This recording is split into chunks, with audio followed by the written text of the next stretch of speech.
na kareeb tu bedi cheap jab na katte na teri ye jeep better believe you gonna bleed pick up a seat get your team I'm the king of kings brother in arms in a battle you all gonna die if you act like a vandal bring the realms of reality from every angle this is the public service announcement from Mumbai to the rest of the world I am a Raja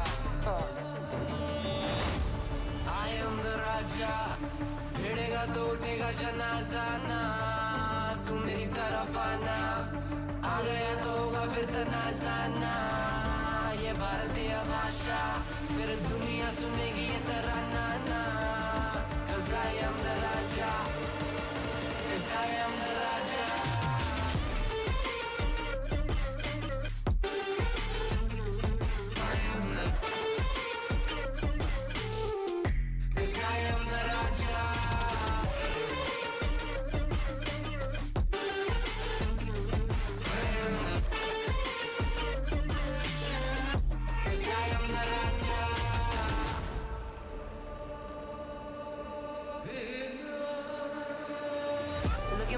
What do you see? I'm with an average man. I'm a maverick. I can grow flowers on a barren land. Break a mountain with my bare hands and step back and cause a literal avalanche. Should've been about us traveling. अष्टभुजाएं मेरी जैसे मैं tarantula ना है कोई तोड़ मेरा जब से पूर्वजों का ज्ञान मिला मेरे जैसा मिलेगा कोई ना तू और चाहे छोटी था सबकी कबर मैंने खोदी क्या तुम लगाओगे बोलियां कम पड़े गोलियां चंद्रगुप्त में मौर्य या दिला तू लोरियां come to me and you just gonna die that's really a given I am invincible and you are invisible see that's really a difference get out of my way or leave the world the choice is yours I don't kill my enemies I play with them that's what the toys are for from Mumbai to the rest of the world I am the Raja भिड़ेगा तो उठेगा जनाजा ना तू मेरी तरफ आना आ गया तो होगा फिर तनाजा ना ये भारतीय भाषा फिर दुनिया सुनेगी ये तराना ना Cause I am the Raja Cause I am the Raja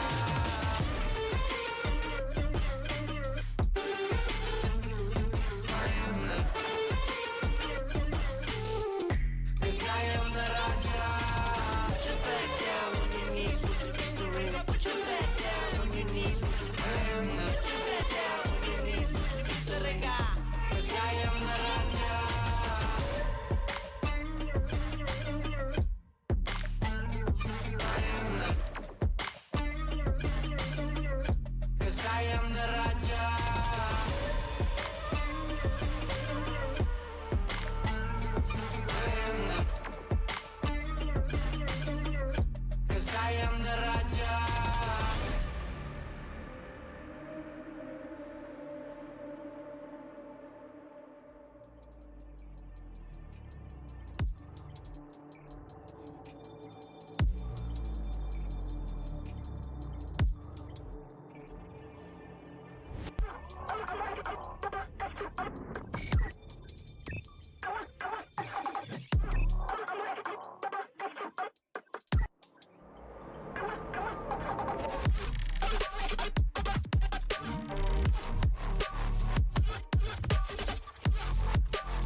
They need to watch out for this people holding his angle. Oh my word! Still forced to swing and does do so with an updraft. Reed not expecting the second one there. Lewis with the blade storm is going crazy. Drop down the operator and pick up the back though. Last round and care. He is not able to get anyone as the counter flash is there. But the deadlock tries to steal his teammate away, but he's gonna be surviving immediately. With the team playing hard, he's just gonna deal some damage, but he's gonna be easily taken out. And OOT just way too aggressive. Ay. Oh, I see the vision.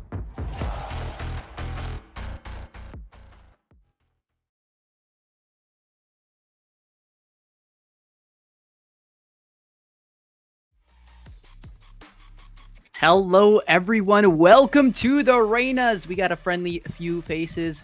I'm Cast here with Nerds Corner, and we got a $1,000 Valorant tournament for you today. Today, we have Thin Fecking Ice and Free Orbs. How we doing today, nerds? Fecking fantastic, right? We're riding the thin line of ice there, but otherwise pretty good. I mean, I'm excited to see how these teams play out. We're still in the group stages of the tournament, so it's tumultuous, but it is moving forward. Yesterday, I don't know if you caught the game, Ari, but it was interesting. I had some thoughts about timeouts. We had some conversations on the desk, and hopefully we'll have a lineup here today that'll be just as interesting and just as entertaining as the previous games. Who do you have? Who do you have for? Because I mean, I'm a little newer to the race, so I'm always going to ask the caster, like, what do you think? If you are willing to answer, what do you have like for this lineup? Well, I mean, I'm a little bit unfamiliar with the European side, the EMEA side, but I do know this. Every time that Ollie says a team should win on paper, or he starts rooting for a team, they end up losing. Ollie's our producer, by the way.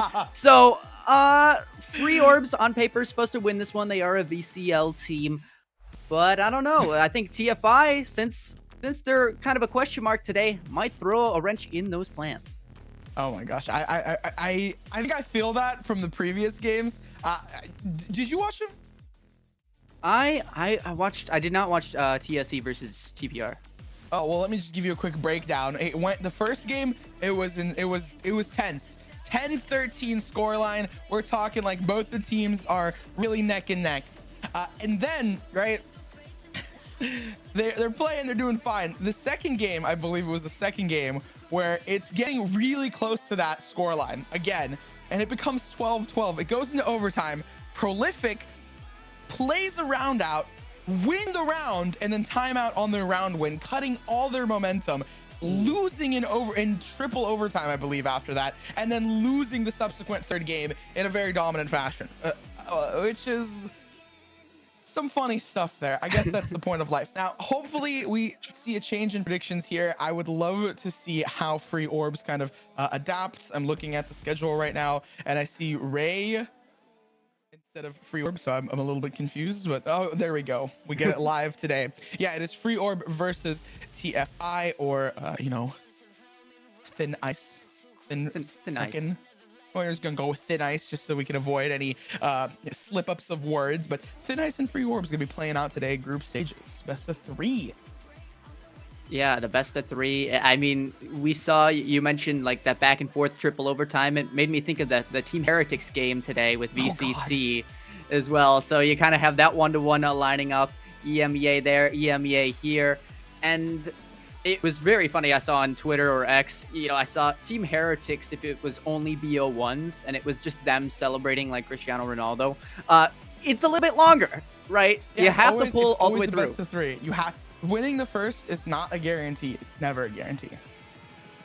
Yeah, so as we head into this one, I mean, I know you asked me if I had any predictions, but do you know any of the players that we're supposed to be looking out for? I mean, I got a few, but pretty sure I've seen Free Orbs play previously. I'm not sure if I've seen this exact same roster, but I've seen the team play. So if we have some of that carry over into this, that there will be a little bit more on the aggressive side of things. I always found the name kind of funny. I just realized that their profile picture is so goofy on the website. But other than the goofy profile picture, I remember them being like fairly consistent with the EMEA standard of like playing defaults and then, you know, trying to grab an orb and playing it slow, kind of like how we see CS play out, and just really gaining information before they enter onto sites and areas, and then executing really fast and really hard, and making sure they get that spike down, set up for post plant. Like just they play very standard Valorant is what I'm trying to like get through my explanation. So other than that, I don't know. I mean, thin fucking ice. I keep like FECK. Yep. It's like check, but with an F. Yeah. And you mentioned the standard of Valorant, so we're gonna hop on over to those maps and those bans to make sure that maybe we'll get a little bit towards the standard, right? Where we see traditionally Sunset being in there somewhere. I don't know why, but teams just leave that as the decider. And first out is Ascent. I mean, 10 times out of 10. I mean, thankfully, I like not having Ascent. Although I will say the previous Ascent game we had like no Sentinel Ascents, so that was wild. Breeze getting banned out by free orbs makes total sense. I mean, not many teams even like wants to play Breeze in the current map rotation. So I get why they're like, nah, screw that. Haven's coming back, baby. I believe. But at some point, Bind is gonna be that first pick for TFI. We're going to see them play Extremities. That's how you see it. And the teleport if everything goes wrong, which typically it does with random players getting miraculous 3Ks, nade combos, things like that. But on the other hand, you do see Lotus, which is a complete flip, right, from Bind? Yeah, I mean, it's going to be the entirely different thought process. It's still an unorthodox mid, which is always my favorite part about Valorant, is that they decided to not have orthodox mids. They decided that we're not going to have mid pressure be the exact same on all the maps. Like Bind literally has no mid, and Lotus's mid is a bomb site. So if you're rotating through B, you can either plant or you can just rotate through B and use it like a mid, making it one of the most interesting kind of concoctions Valorant has. Sunset being banned out, I think, is the truest like interesting thing here. Because Sunset I get, Icebox I get, Sunset I don't, because they're leaving Split as a decider.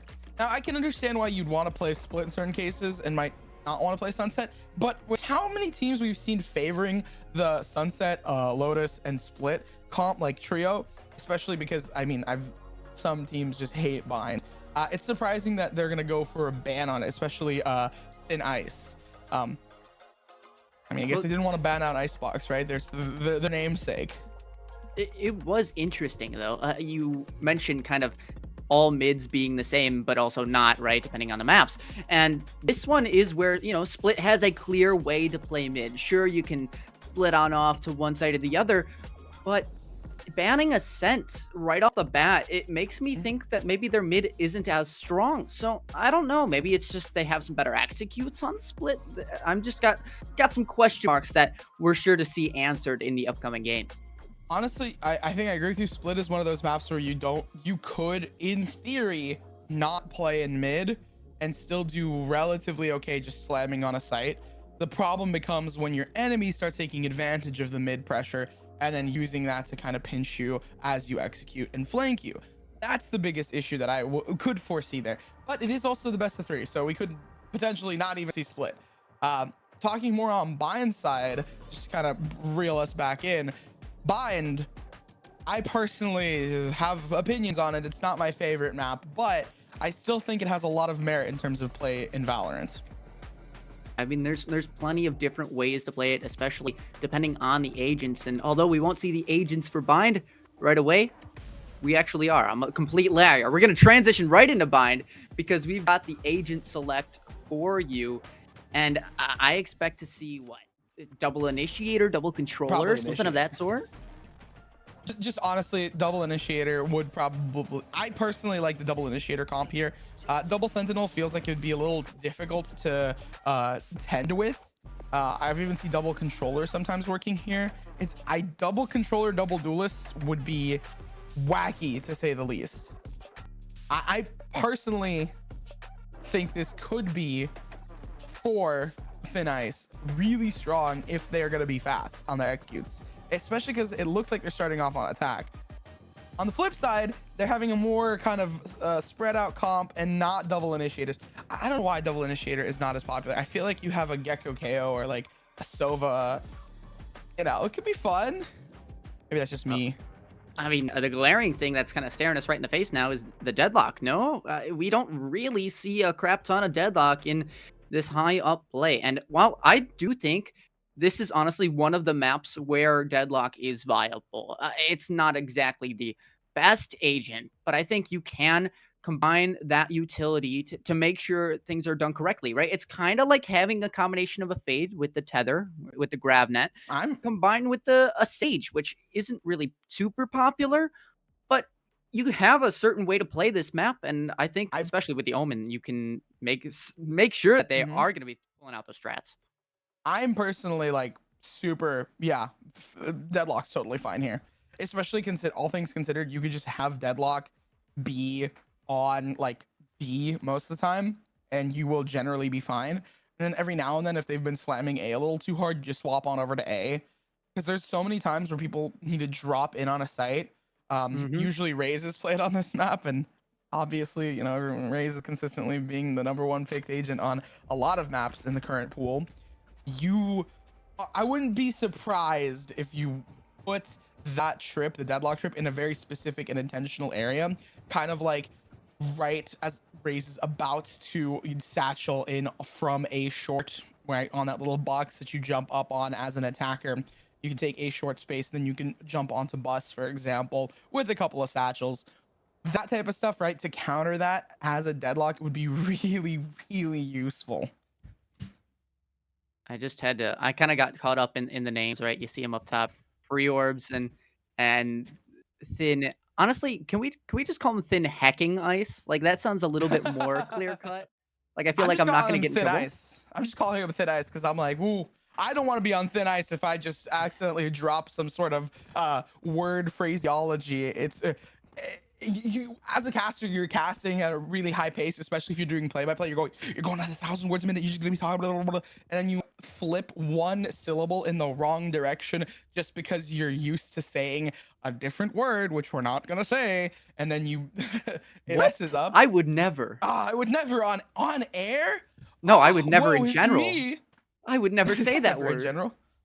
I'm such a pure-hearted human. I have never said anything inappropriate in my life. You believe me, right? Right? Of course. Of course. But and on a now real I've note, developed though- insight.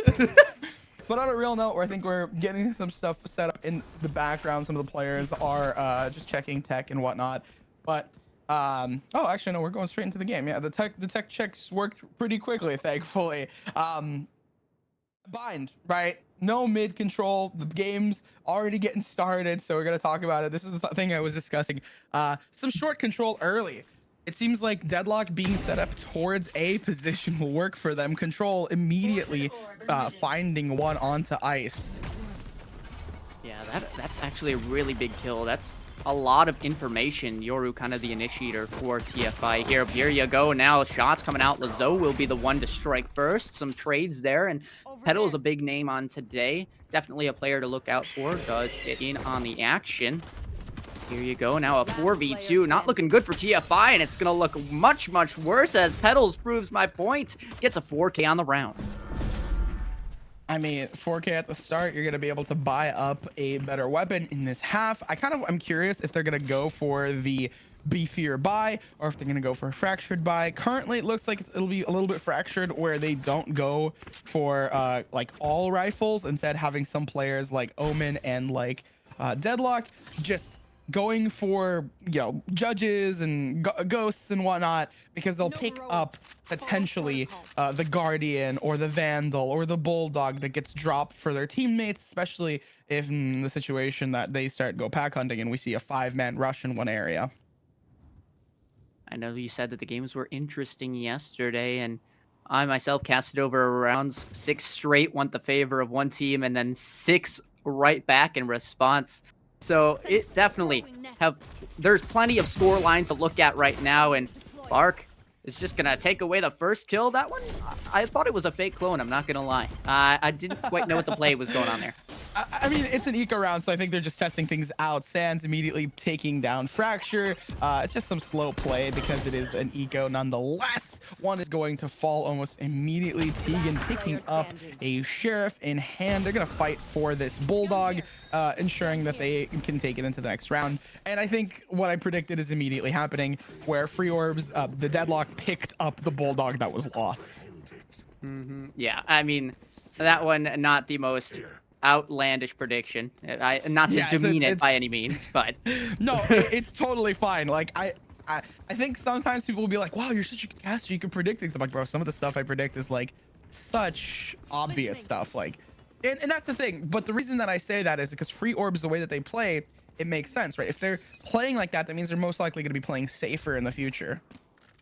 I mean, it's more logical, and really the fundamentals can carry you a long way, right? Playing for extremities, making sure you have the outside to control to pinch on into that center and kind of force people to TP, do whatever you want, right? It's really just a simple game of hurting these players where you want towards the stack. Are they gonna flash and paranoia off this peak for Raze? Oh, this would be a great trap play, right, for long, because how are they're not gonna be able to run back. So off Raze contact, they're gonna fight this. Here it is. Wow. I mean, those are some great shots. Great trap as well. That's gonna net them the bomb, which will be huge, especially in this first rifle. Gibby now trying to walk up and claim this bomb, claim this space, but it's just not safe, right? You can't really peek into a 1v2 scenario, and even if your teammates are here, you're all funneled into this one lane. That extremity pressure not coming through. Multiple lanes, and the flash is good for not one, but two. And it leaves TFI just with one sad little Yoru. And although getting the bomb and escaping, now ends up in their own spawn with about 20 seconds left. Yeah, I mean, try and rush and plant a bomb this quick. I doubt it's going to happen. I mean, Baked is now vibing out here. Time ticks away rather quickly, gets caught off guard, spotted, and finding one, but immediately traded out. Just the trap play that they set up towards long, I don't know if it was a read necessarily, but Free Orbs, because they still had like spread out, they were just defaulting, it seemed. But that sort of set play to keep long control in their favor is really crucial for them. And again, the reason I talk about like, okay, why did they in that second round, why did they not fully buy up? And in the third round, why did they, you know, carry weapons over? Because the economy stacks in an interesting way. Lozo, he's already able to grab an op, first of all. Second of all, the entire rest of the team has weaponry.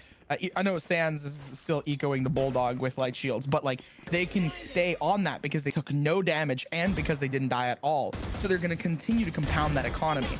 It's just going to be sprays here. Again, it's an eco round, so nothing too crazy comes forth. Yeah, Petal's just being a demon and proving it. And yeah, I mean, racking up orbs. Yeah.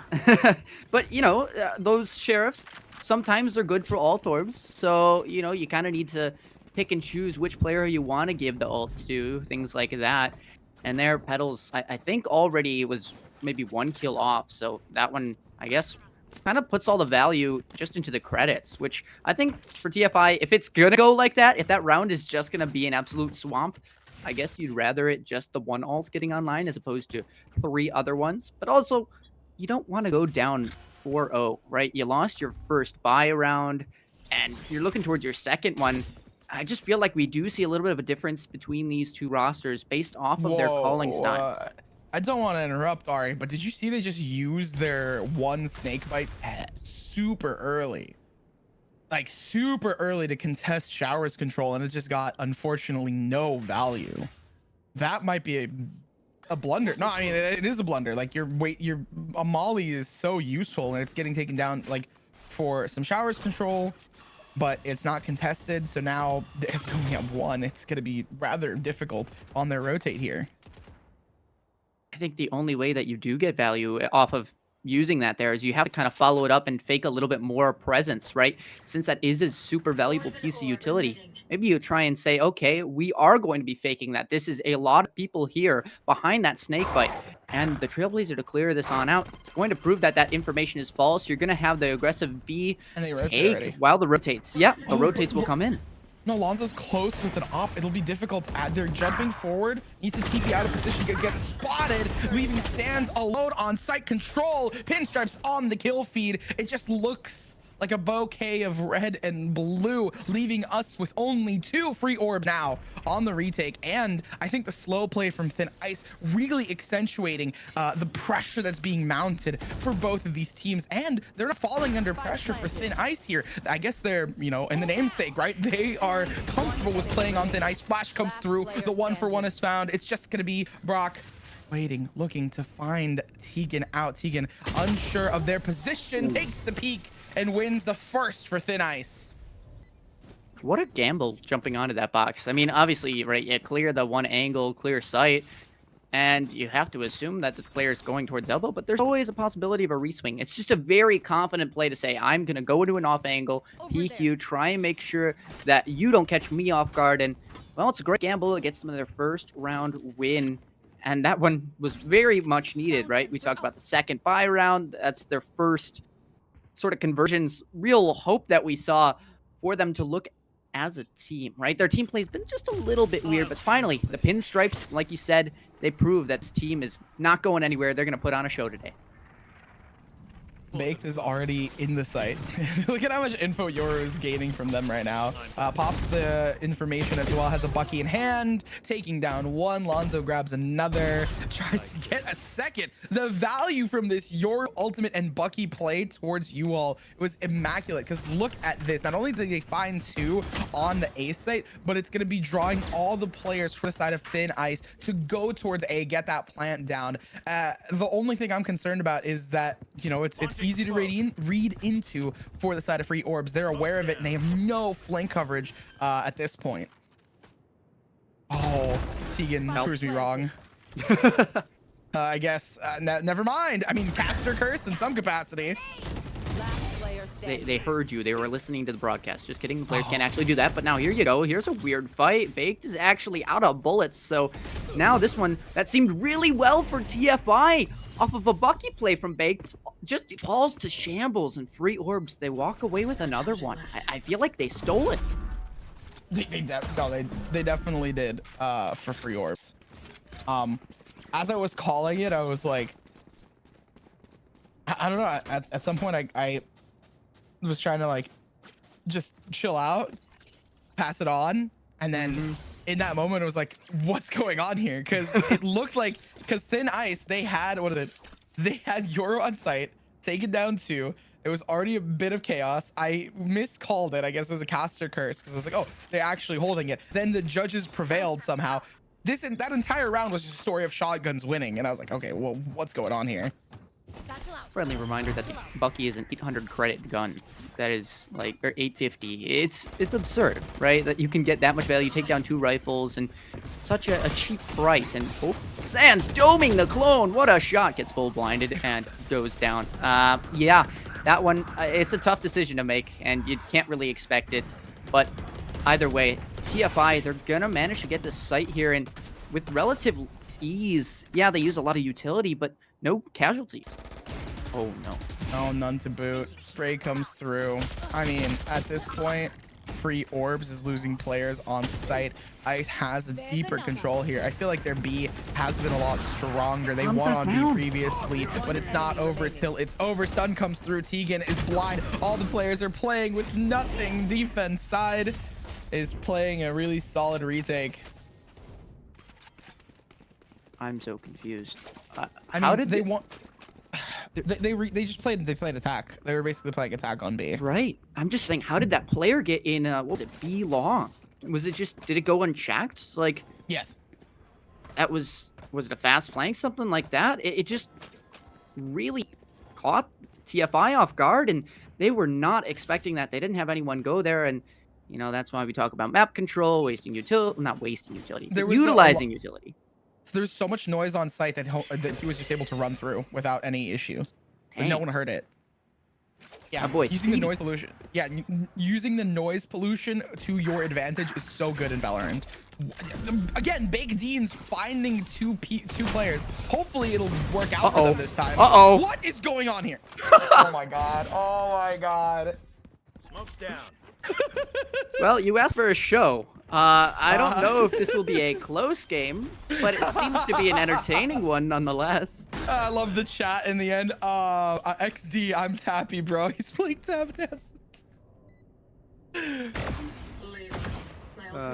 Yeah. I mean, this one should be a wraps for free orbs, right? They have this gun advantage. It would take a huge blunder here, which I guess we can't really expect anything now. We just saw what happened, and we have no clue what's happening. See, there's a shorty winning a fight against I don't know, man. I don't know. You know, that's not the part that's actually the most like concerning to me. The fact that the ultimate was used and invested. The fact that you know, Brock just died to the bomb and it didn't even get halved. Like that's what I am talking about, Ari. No, they don't have time. There's no time. Yeah, that's what I was about to end as the capstone to this insanity of a round. So, all right, I just want you to talk about the show. The beginning of it was a 2-pick found by Baked Deans, who managed to get 2 with just a sheriff in hand. So literally one tap city gets hit by the Deadlock nade. Then Deadlock pops out of TP. They try to fight each other. Everyone's missing their shots. The pistol doesn't work, so they have to switch to the Vandal, which why weren't they on the Vandal in the first place? I don't know. They shoot them with the Vandal. Somehow they execute on B and the bomb goes down. Immediately from that, picks are traded out. And for some reason, the ult is invested on U-Haul, on Elbow, not on, for some reason, not on, another Bucky play. Okay, well, all I'm saying is that round was chaotic as hell. I'll be done with it. I feel like TFI doesn't stand for what it stands for. I think it stands for the Fortnite industry, because the shotguns are just abundant in this one. And Lazo, you know, never mind, has a shotgun. And, well, dude, I swear. Get cursed. Finally. No value for you. Not at all. We have to prove that rifles are a little bit more valuable in this game. And oh, well, timing on that peak. Petals seems to be the only person who hasn't purchased a rifle yet this game, or hasn't purchased a shotgun yet this game. And we all know that's going to go downhill as soon as they go on attack, because you're going to see the double satchel into hookah, the double satchel into U-Haul, and that's going to be that. But Petals, this one seems a little bit too far to be done with. Just trying to get some consolation kills at this point. It seems like here's the player, here's the spam, gets one kill and commits the rifle. Honestly, I don't know how the economy looks, but I guess that's an okay play. For Petals specifically, they have an okay economy. Yeah. I mean, okay, just from the thought of it, like recovering from all the previous rounds and whatnot, Thin Ice, they're doing a lot better now. I think I remember saying like, oh, I would expect them to be super aggro on sites as they push. They've been winning B way more than they've been winning A, which makes me think that their A hits have not been consistent. Petals clears the corner. Oh, the soft check on the corner was crazy. Soft checking a corner and then immediately finding the player, clearing it again with 8 HP is a stroke of luck and a stroke of skill at the same time. Another ultimate invested. They need to blast on through. Deadlock trying to take advantage of the chaos. The flash is going to save them though. Alonzo with the trades. Low HP for free. Orbs, they have only one player down out it. Thin Ice is now looking rather, you know, crunched. Well, I don't know if we really got a crunch, but we might have more of a wrap, and now I'm getting hungry. But either way, yeah, free orbs, they do manage to get that round there. And it I mean, seemed like they had a bit of a speed bump, but I feel like they were semi-trolling. Is that bad to say? No. I wouldn't say that's bad. I would say that's like, I would say real, but like I see what line of logic you have there. The truth hurts. Sometimes things don't. No, just because I'm hungry doesn't mean you need to show me some milk. Okay, that's not how this works, Korriban. Okay, but there's also a croissant. Well, no. But I get what you mean. They're playing a little bit rough. Sans has the Molly, not investing it early this round. Thank you. You have an orb. Yeah, they have an orb there, so you can just chill here. Baked Deans still looking to see if they can get some early showers control. And something that I've noticed for free orbs is they do a really good job on the retakes, and the hold towards A is really strong for them. The retake towards B is probably their weakest point. And I feel like Thin Ice just needs to exploit that as much as they can, even if it means just consistently going B. Obviously, at this level of play, they're never gonna have like a 5-stack gamble towards B until you like, unless it's like they've gone B like 5 rounds in a row, then there'll be a gamble stack towards B. But other than that, I feel like, you know, it could just keep hitting B. Like I remember there was one like game Boostio was like, oh, on split they in VCT that they straight up went like B5 sorry, like 11 times on attack, and they won. So like it works. It does work. It may not be the flashy one, but as long as you get the job done in the rounds to 13, that's what I guess matters, right? I mean, I saw Mimi or Evil Cat, one of the analysts online, saying, yeah, Boostio is a great IGL. For example, known as the plays called hit B, and hit B. But, you know, time running low in this one, and a 3v3 is on our hands. This bomb is not down, so it's very doable for both teams. But never mind, Petals and Bark. They just... Oh, no, I'm not making a dog pun yet. Nope, can't do it. Bark gets the job done. No. Petals makes petals with the tree. There. Last round. I don't know if that's a pun, but like there's something to be said there. There's some correlation that you can make. They're gonna put the pedal to the metal. Yeah, there we go. Pedal to the metal. That's wordplay. Stop it, my hunger. Wordplay? Producers talking about lunch breaks now, and I don't think I get one considering there's only a 5-minute break between maps, but that's okay, I'll suffer. The Reyna's Valorant tournament is a little bit more important. Inhale, just like food. My parents walked in with some fish, I think 2 minutes before we went live. And I was like, it's too late now. Have you just been smelling it like hungry? Oh Yep. my gosh, but no, wait. Baked Deans has had such value with this Yoru.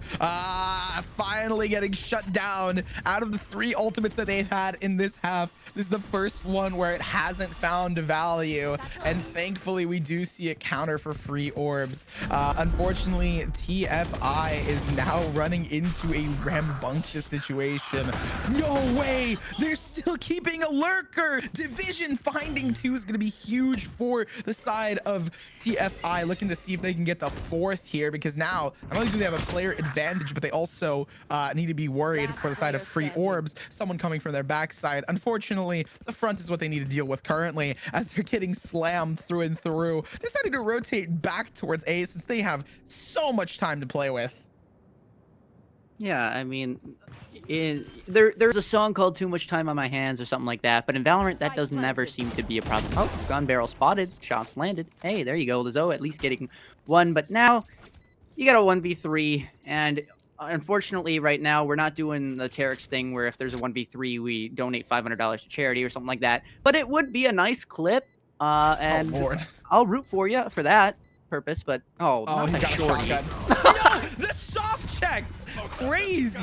This is the second soft check that I've seen, and that oh my gosh, bro. The Raze soft check was wild, but they had an ultimate, so I kind of get it that they're trying to clear as many corners as possible, but the soft check for the shotgun is weird, is because you're already exposed towards the opening of U-Haul, so why not hard clear it? Yeah, well, I've learned not to kind of question the plays that are happening right now, because we're seeing a lot of things. I don't even know what to call them. Extravaganzas. Well, hello there. Parties. Oh, hello. Well, hello there. We're gonna be going to a quick tech check real quick. Some players are making sure stuff's working, but 8-4 on the half is nothing to scoff at.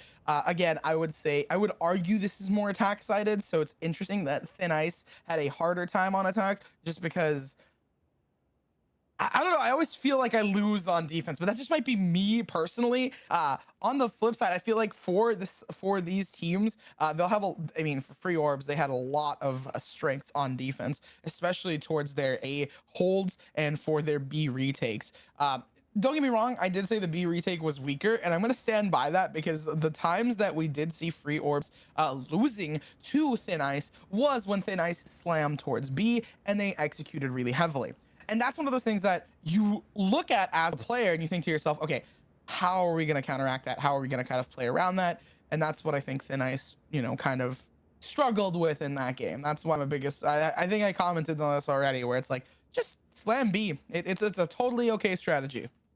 Yeah, I mean, I think I have to bring up the point where, you know, you have a deadlock, right? And you just went off your defensive half. So, I mean, Sentinel doesn't always equal defense, but most of the time they are that extra helping hand to get you a few more rounds. I mean, if you have 5 Sentinels, hopefully your team is good enough to at least get 12 rounds on defense.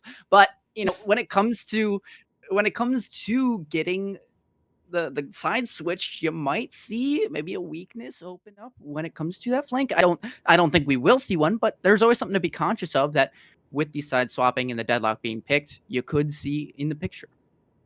Yeah, and another thing, right? Free Orbs talking about their deadlock. Now to talk about Thin Ice, they have double duelist, double controller. That should be really good for them on the side of attack, but they had a hard time on attack, which makes me think that their defense side is going to be played really aggressively, especially early on, taking space and control. They're already taking U-Haul and short control towards B as they're trying to maintain that space, because B long has been captured. It's going to be a rotate rather quickly, though, for the side of Free Orbs as they're trying to play these mind games early. I don't know which one I would have rather seen. Either way, Baked Dean's getting the first kill. What I was saying is, you know, do you take the free B site knowing that there's 3 players in hookah that are trying to, you know, get that flood retake going? Or do you hit the TP into the unknown, not know where anyone is, and have to take this gamble right now? It's not super working out for them as Free Orbs. They're not doing so great in terms of numbers advantage, and now it's just down to Slight in a 1v3. Maybe a decision would have been better. But I guess that's hindsight, as we don't really know what would have happened either way. Slight jumping through the TP to make sure that this 1v3 at least gets extended for the bomb plant, and at least maybe a chance at a clutch here. Spike planted. We're just waiting. I mean, it feels like defense side is truly the side for these teams, because the retakes, all they need to do is come through and you're chilling. Slight's just vibing though. Especially the early crunch towards the A site. They just got slammed through. Whoa, the isolating these 1v1s not playing together is going to be rather rough. Going for the defuse. Ooh. Thankfully, Tegan's like, all right, my teammate's losing this. I need to step in and help here. I don't understand why he took the 1v1s. I get the defuse, but it's a pistol round and you have some time. It's not like the time is running out to the point where it's insane. Just also the peak from Raze scared me there. But other than that, I mean, Thin Ice pretty much on thin ice. They in that round picking up 2 rounds back to back, the previous round and the pistol here, potentially also picking up the second round in this half if they can get the bonus. But we have seen some teams buy hopefully if we see check the scoreboard production nudge nudge. I want to see if they bought. No, so they are. Yeah, look, Pedals is buying a shotgun, as well as Lotto and Sands picking up, and Brock as well picking up Sheriff. So it still could be head tap city for these Sheriffs. Pedals already taking U-Haul control. We lost another one to the shotgun army, unfortunately. Yeah. And here you see, oh my gosh, that's a great deadlock wall, by the way, preventing any sort of flood to come through. It seems like there is a clear-cut plan. But oh my gosh, wait, Sands? How does Sands get here and no one notices? Hello? There's 2 shots with a Sheriff. God. Head tap city, like you said it, baby. And now Free Orbs in a 5v2 scenario. Both players' positioning is noted, at least from the audio. And now just this 1v1 on the flank, make it more than that. As plans coming down, Decay it being a factor, and Free Orbs with an eco win. You know what they got more than just free orbs? They got free guns. Like, True. when we see when we see the scoreboard, you're gonna see this. Like, they got Bulldog and a Guardian, I believe they picked up, and that is gonna be huge, because if we see the guns, we can there we go. We can see the Guardian. Look, the Guardian and the Bulldog gets picked up. They buy up 2 Spectres, so they're gonna go for a slight eco buy here. No, they thank God they're buying Vandals. I didn't know why they were buying Spectres, but they buy up here. They can continue the dominance, get double digits. It's gonna be 10-5. They continue it forward, and Free Orbs is just gonna be able to take this game. Also, fun statistic, apparently defense side is the winning side here. So my prediction was kind of wrong because I thought that attack was a little bit better. That just might be my own personal opinion. But yeah, defense is usually stronger here. Well, either way, the defense not going to be super strong on this round as they have not very many guns. Well, never mind. There's one donated, or at least a sheriff, which is something. It's not great, but that was a questionable TP. The Omen one, not necessarily the whole team on the bind teleporters. But I think Free Orbs, they're still set to lock this one out, right? They have those Seekers if it all goes to hacking ice. And yeah, it should be a wrap, but there's still room for some error. The Sheriffs could be dangerous, but no, Slight strikes first. And with that, I think that would be a wrap. Yeah. Also, for fun context, it is a 51% win rate on defense and a 49% win rate. So it's so even.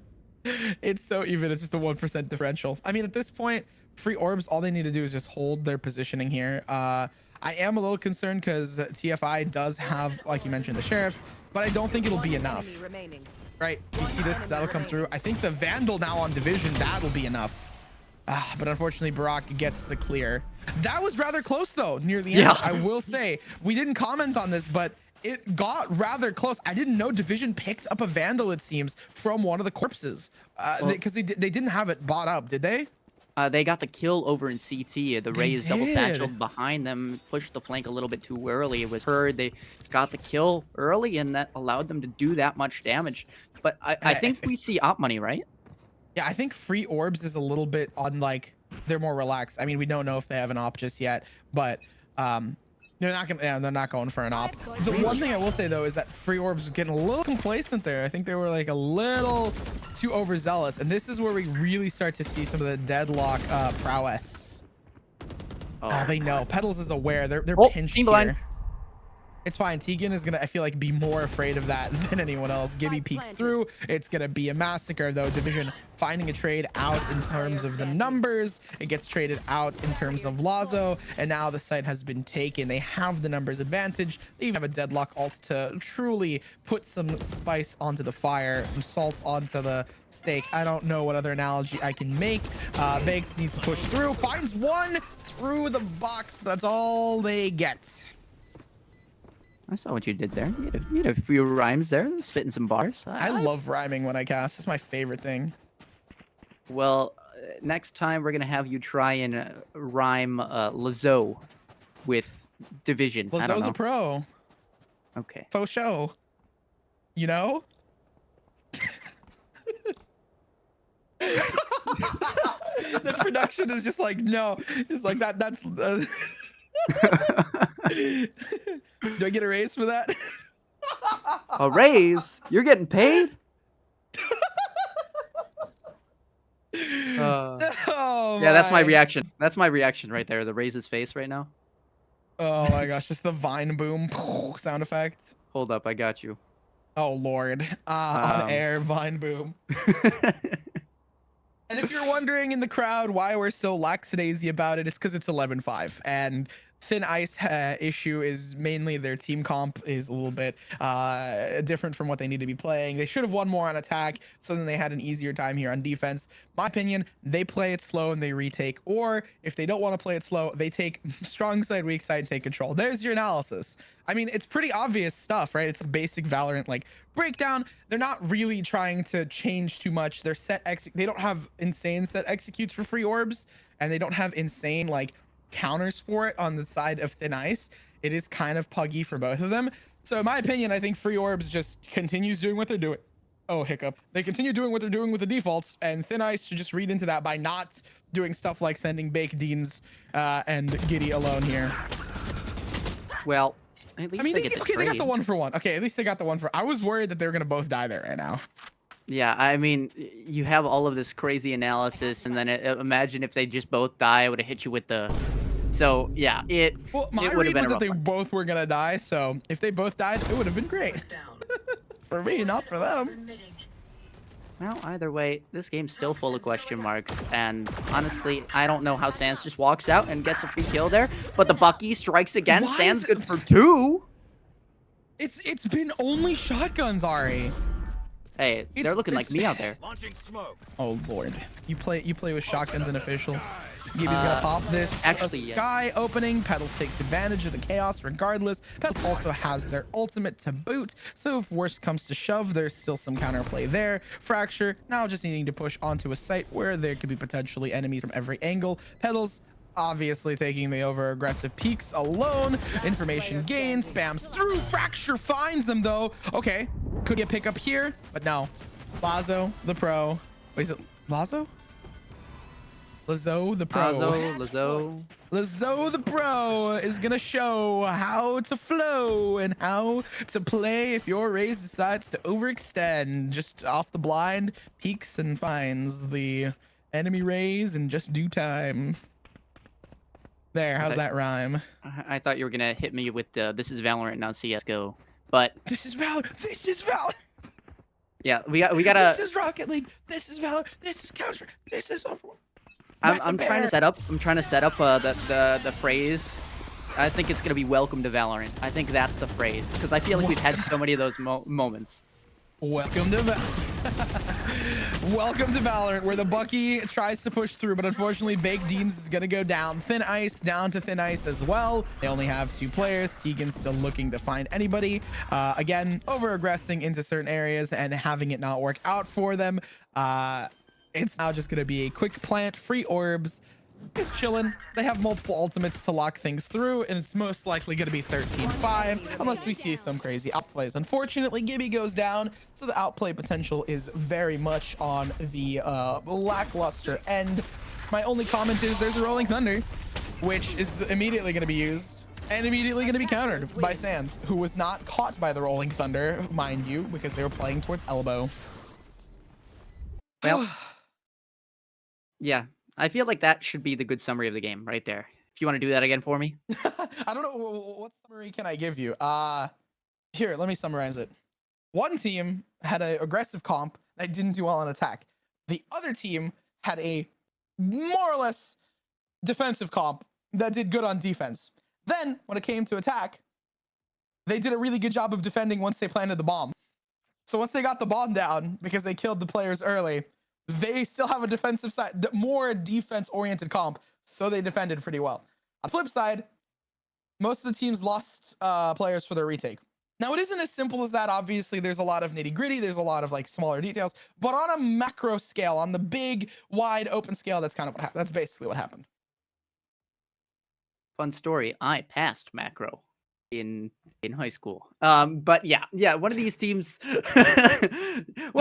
won, and it was off of their team play and, you know, calling and so many other things. But you saw their protocols just a little bit stronger holding. You saw them a little bit more decisive too, right? Sure, there was a corner that wasn't cleared here or there, and that's what ended up costing them some rounds. The one time they didn't clear, they soft check a corner, they still lived with 8 HP. It was a raise that with the showstopper. Yeah, we saw showstoppers. We saw shotguns, and I hope I guess that we don't see shotguns on Lotus because, you know, A long and C long not favorable. But I mean, I guess to each their own, right? Every team has their own strats, so go for it. If you want to whip out a neon ISO comp with some shotguns, go for it, I guess. But yeah, that's, I think, the kind of wrap up for map number 1, nerds. Yeah, we're gonna be heading off to Lotus. So after a short break, we'll see you guys there. Cheers.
Made our mistakes, the good and bad days, but nothing really breaks if I got you. Look at the sky when you go outside, and know there is nothing to keep me back from you.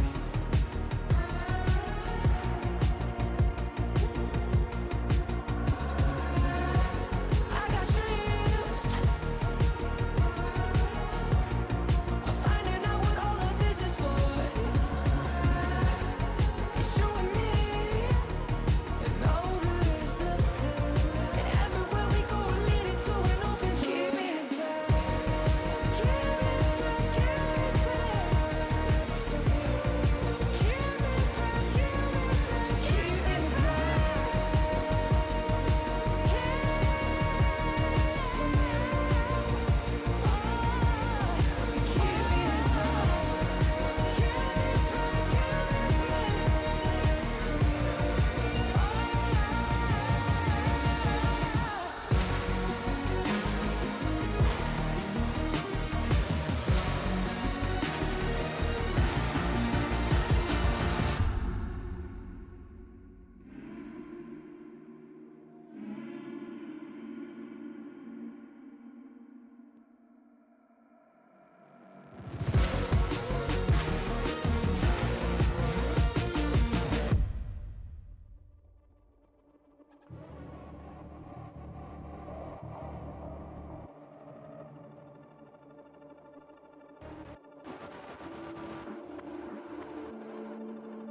keep me back, I need to watch out for this people holding his angle. Oh, the wood! Still forced to swing and does do so with the top draft on Reed. Not expecting the second one there. Lewis with the blade storm is going crazy. He's gonna drop down the operator and pick up the back though. It's the last round and care. He's not able to get anyone as the counter flash is there. And but the deadlock tries to steal his teammate away, but he's gonna be surviving immediately. With the team play card, he's just gonna deal some damage, but he's gonna be easily taken out. And OOT just way too aggressive. Ay. Oh, I see the vision.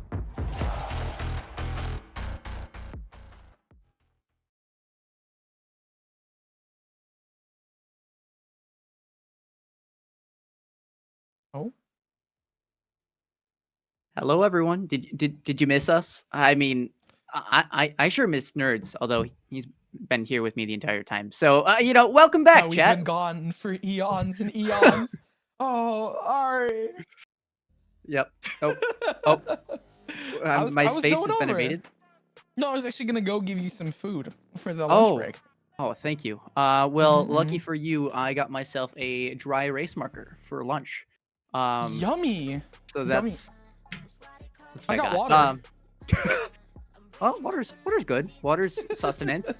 And speaking of sustenance, we saw one team just be able to completely sustain themselves throughout the whole time, no matter how much shenanigans were visible in this first map. Actually, I have something even better. Here, 1 second. Oh, we're getting a surprise today. I mean, I see all of the food on the back wall, and that's making me even more hungry. But maybe we Never got something. mind. It was gone. I had some Rogue Energy, which is one of the sponsors of the Reynas. So I thought it would be perfectly fine and funny to bring it out. And then I realized that I had drunk it all because it was delicious, and it's gone. And I'm like, oh, it's empty. Well, I mean, you're gonna have to get some more using code the Reynas for 10% off.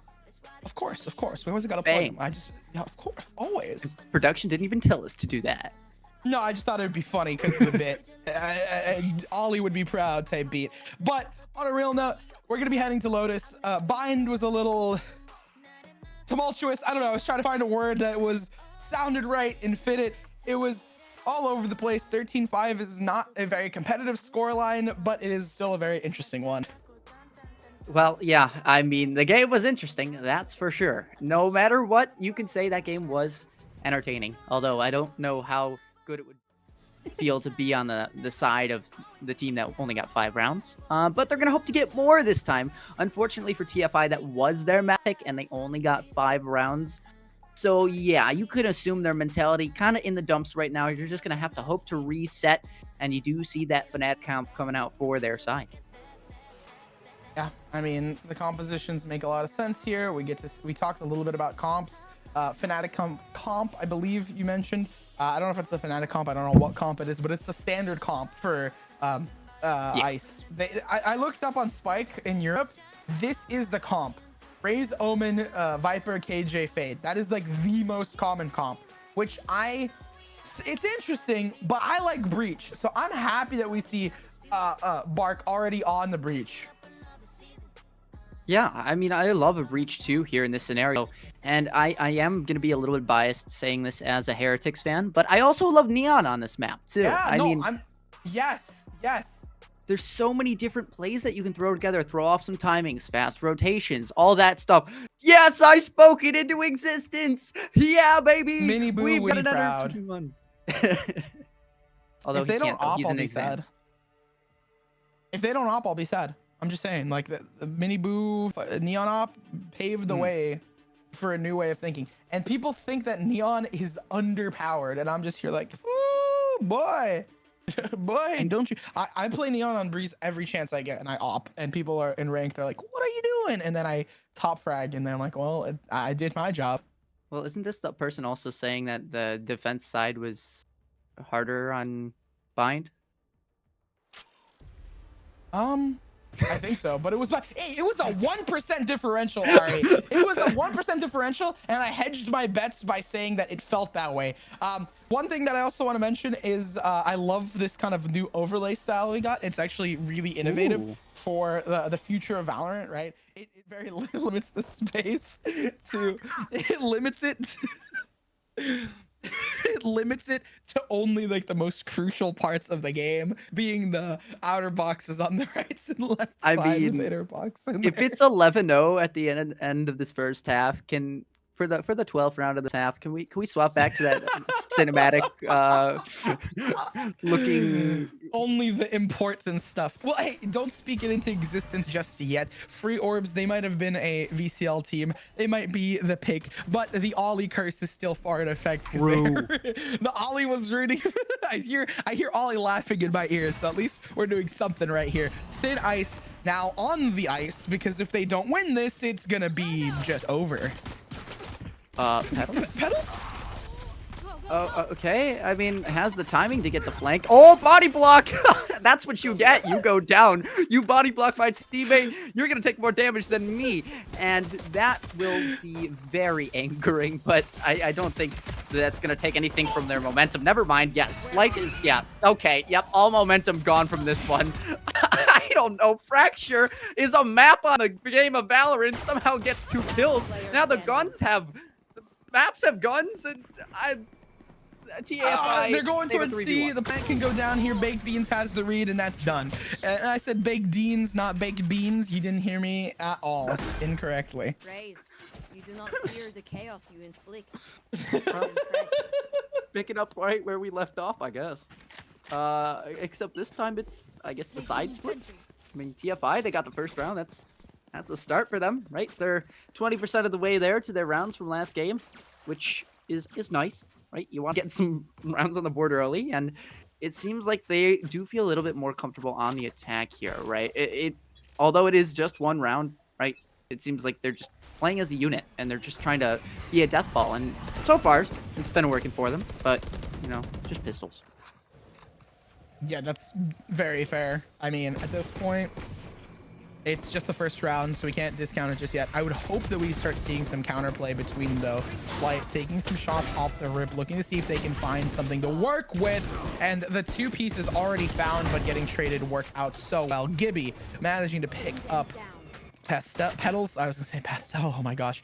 Petals is going to put a damper on their mood, but I will say Free Orbs doing a good job of taking down some crucial players. Gibby doing an even better job of dismantling them. And now that Thin Ice, I feel like I need to check who picked Bind. Maybe Thin Ice just wasn't feeling it on Bind. It's like they're not their map pick. TFI, it was their pick. Oh, wow. Okay. Well, Yep. okay, well, the reason I say that, the reason I'm kind of on that is because, like, maybe it's the map-sidedness that really played into them not being doing so hot on the in the game. But then on the flip, when they switched sides, they should have been doing better because it was 8-4. Like, it wasn't that much of a bad scoreline. 8-4 is super doable to come back from. I'm just thinking about the storyline of this best of 3 for these teams. But other than me caster yapping, it is going to be the 3rd round, so it should be the change of pace for Free Orbs. I mean, I do think that sometimes you do feel a little bit of overcooking when it is your map pick, right? Sometimes you have these strats, these protocols, and once they go to shambles, right? Once the shenanigans start happening with a Bucky or a Judge here or there, you're not really kind of ironed out to expect those types of plays. And so you're still trying to stick to your plan when you should really be deviating from it. And maybe that's why you're going to see them excel a little bit more on Lotus when it's not their map pick, because they have these chances to kind of just play freely. Shadows traveling. I mean, it's chill through here. They did find the one, but other than that, it's just been kind of slow as they're working their way up towards A. I'm not surprised that they're playing it slow here, because Thin Ice, they not only have they lost a player, but they lost the previous round, so they want to try and win this eco as dominant as they can.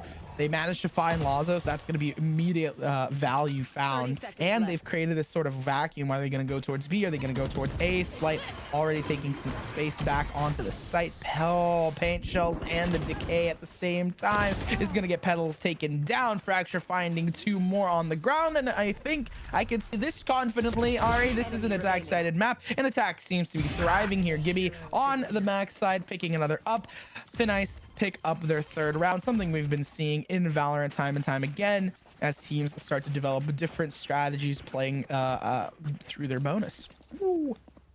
Yeah, bonus buy goes through this time, and TFI, I mean, they look a lot better than last game. And I know, again, we're still just barely into this one, but really, you see utilities and protocols even, where I don't know if it's them trying things out or if they're literally just all staring at one angle and saying, I'm not going to let this go until I die. But you do see maybe opposite for Free Orbs, right? Maybe you do see them being the ones to overcook this one, trying to play a little bit too structured on defense. And maybe that's what's causing them to either lose those lives early, trying to attempt that extra space. But either way, it hasn't worked out for them. And now they're on the Sheriff buy. They don't even have C main here or really A main. So they're just playing a guessing game at this point. Yeah, it's kind of like, where are they going to go? Brock has such a good read here if they can find a pick, but they're gonna get slammed with the util time and time again, slammed with some weaponry as well. The util goes down, but it's not too much of a problem for the side of Thin Ice, who can just ride that line on a razor's edge. They managed to come out on top. They have 2 players down for free orbs, and at this point, even though they've been kind of corralled into an area, they do have the better weapons, so I feel like they're still confident. No turret? Yeah, I was gonna say a little bit suspicious, and Sans finding out what that flank utility is at the end of the day. But this is actually not ideal for TFI. They are pinched in this A site. It's just plant. Right, they have to plant, but free orbs, right? You can't really put up too much of a fight here. Yeah, you only have 1 player on site. You only have Petals with that Guardian, and so this bomb will go down, assuming there is a mistake here. Yes, indeed, Lazo will not even get 1 pick, and this is a free orbs that we have not seen last game, and we're not seeing this game because, frankly, they're not showing up. Yeah, I mean, again, it might be just map sidedness, might be map kind of differential type beat, different maps, different teams. We've definitely seen in best of threes the story of them where one team really dominates, and on the second game they just can't dominate, they can't win, right? They have a really hard time in that second game, and it goes to the decider, hence why the map pick order is how it is. The one thing that I find interesting is that Free Orbs did such a good job with set controlled executes on bind. It felt like they knew kind of what they were doing. When they were on attack, they did a really good job of taking space. So on their retakes, I would assume that they could do just as good, if not a better job here, except their retakes have been a little bit lackluster, and their holds even harder than that. Shows Alper invested on the turret. That's a fun one, but I guess you can't see anything, so at least you get something for it. Sans, though, finally landing the shots, and somebody has woken up today for free orbs. Finally, they have that added pressure. Now Baked Beans just trying to get away with this spike. The spam, the timing is not there for it, so they will get that bomb. But now, you know, you're all pinched into this B site, and oh my gosh, Baked Beans almost going down to that aftershock. This one's still very, very close, though. Petals getting that extra kill, and now it's just down to a half HP. Baked Beans positioning noted as the shots were whipped. This one's going to be very tough to come through, but Petals still goes down. Overzealous on the peak, and this one, didn't know. It's doable. I was about to say it's GG's because they just have to play together, but Free Orbs not sticking with that. I think Free Orbs also reading into this C play because we see the KJ util almost immediately getting popped, and at this point it's just a true 1v1. Free Orbs win this, it could be the start of their momentum shift. Thin Ice win this, I mean, it's gonna be donuts on the board, and they show us why they are a very strong and dominant team. Getting caught with utility. Sans, this scares the casters, scares the Omen, scares the players, scares everyone, because I thought that would be a lot slower. I thought, oh, I would have a little bit more time to analyze. No, it's as over as it starts. In the first round found for Free Orbs. You said this was a true 1v1, but I guess the MVP has to go to the alarm bot there, right? Obviously, that utility is there, knowing that that rotational lane is not possible. So you would know basically where the player is set up for post plant. Obviously, they can sit back site, but you know they're not going to be playing from main based on where the alarm bot is. You can kind of isolate some of your angles, and, well, it was a sneaky spot to be in. But I guess just not being decisive in that scenario will cost them their life, will cost them the round. But honestly, I mean, that was a great round from both teams, and this one... TP'ing back into it. This is, again, Baked Dean's, it's the Battle of the Omen util, and it's been working in such a funky way for these players. I think Dean's was like... I believe Deans was the player from the previous round in the 1v1, and now dying the first time, being the first to die in this round is just kind of funny. Like, they died they died last round, died the first this round. Thin Ice now not looking in good form. It seems like we've seen Free Orbs just regaining some confidence. They're playing strong side, weak sides because there's 2 of them. Breach kind of tethering between B and A, and C being entirely left to the devices of the KJ. There's a lot of nanoswarms going out on the C site. That's at least 3. And the alarm bot, I love that alarm bot. I mean, it gets so much value, right? It prevents a flood in from waterfall, or at least prevents that slow lurk in. Now you have the Viper's Pit responded with the lockdown. So this one really going to be huge gamble. But either way, the spike does go down. Somebody's going to have to make a move. And Fracture, I think, is still in a decent spot to get out here. A Fade ultimate invested as well. You have utility upon utility invested from free orbs. And although a Nanoswarm is good for 1 kill, you still need to get a lot more. The blinds are coming out. The Fade Eye, the Haunt, everything is there. And Tenjin just can't get it done. Free orbs finally waking up, finally have that utility combo, and just overpowering TFI. Yeah. Defuse comes through. Free orbs looking in great form now. I think I commented on them playing retake a bit more because it's the way Lotus is, unfortunately. You try and retake, you try and hold, and it becomes really difficult. Same thing. It was the same situation on Haven. You try to get info, flank, and then retake rather than necessarily hold one specific angle in area, because if you hold it, it becomes really difficult to stay consistent on it. Another thing that I find quite interesting for the hold is an op. We see an op already in play. It's going to be on Lazo. We don't see the mini boot play with the neon op, but we do see the omen op holding it down towards C.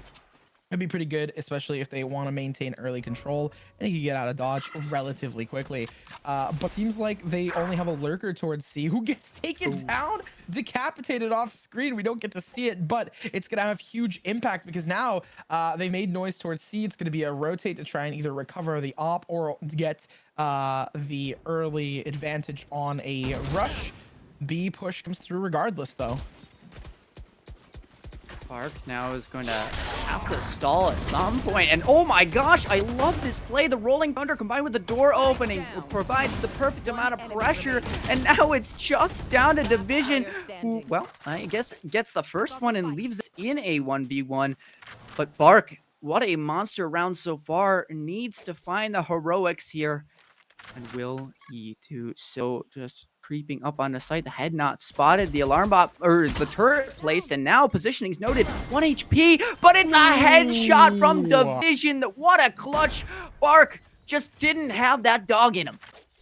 And I'm just saying, right? It's it's head tap city, right? It's usually the better play is when you but usually, right, it's just headshots that matter. So low HP is intense. I had to jump up here to the caster desk real quick, so sorry if my analysis was curt and rather fractured for not only the map but also the player. We'll go triple there as we I think are going straight back to the game. Because why did you make me stand up, production? Find you. Are you telling me you're not just standing this entire time? Stand for 2.5 Sometimes I do.